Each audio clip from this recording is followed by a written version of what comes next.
شما داری چیکار میکنی؟ ها؟ چیکار میکنی؟ به دست اونجا بیا ببینم، بیا ببینم اون چیه دستت؟ اون چیه دستت؟ ببینم چی شده؟ بده من ببینم. چی شده؟ پدر سکشری افتادی به جون ماشین. چرا افتادی به جون ماشین؟ بلش کن واسه ببینم. بیا اینجا. اون چیه دستت؟ باز بگو بچه‌م دیوونه است.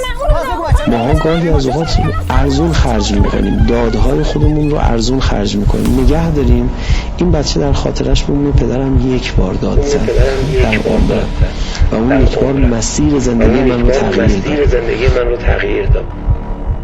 خب برای اینکه آدم این کارو بکنه باید 90% خودداری بکنه از اینکه هر چی دلش میخواد بگه.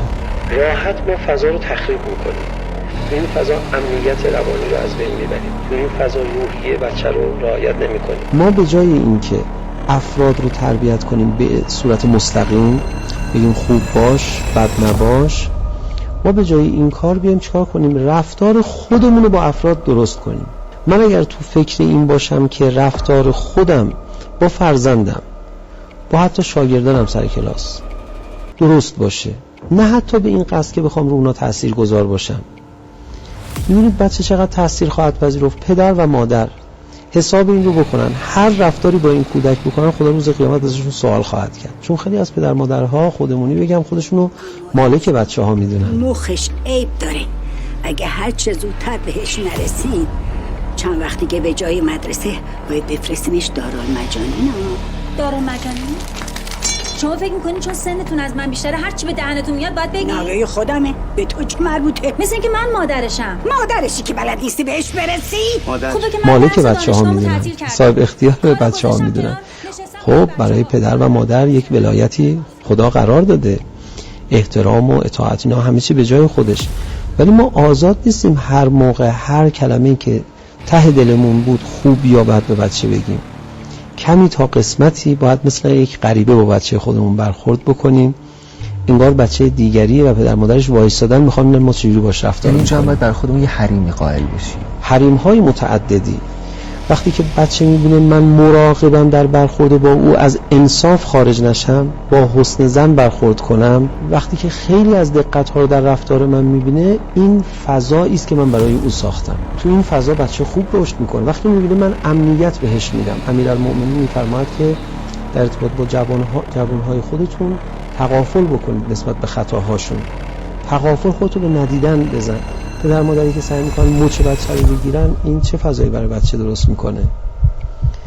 بذارید بچه ها متوجه بشن بعد از چند سال که پدر مادر به روی بچه نمیارن خیلی چیزا رو که فهمیدن، این حیاء بچه رو افزایش میده.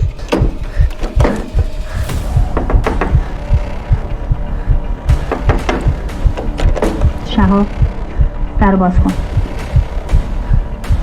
باز کن در. اینا رفتن همشون، در باز کن.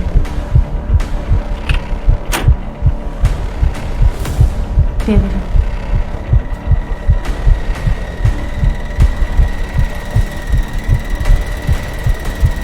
قربونت برم، دورت بگردم.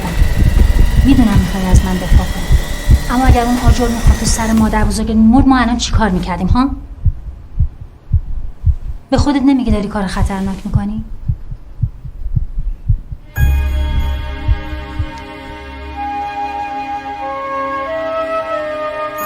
قول. معلومه که به کسی چیزی نمیگم. بچه داره میبینه من نسبت به خیلی ها دارم آبروریزی نمی کنم، مچگیری نمی کنم، حالگیری نمی کنم، نیش نمی زنم. خب این شخصیت پدر و مادر رو بچه متوجه میشن و میبینه همین داره با او اینجوری برخورد میکنه. وقت معنای لبخندهاش رو خواهد فهمید که از هزاران توبیخ بدتره.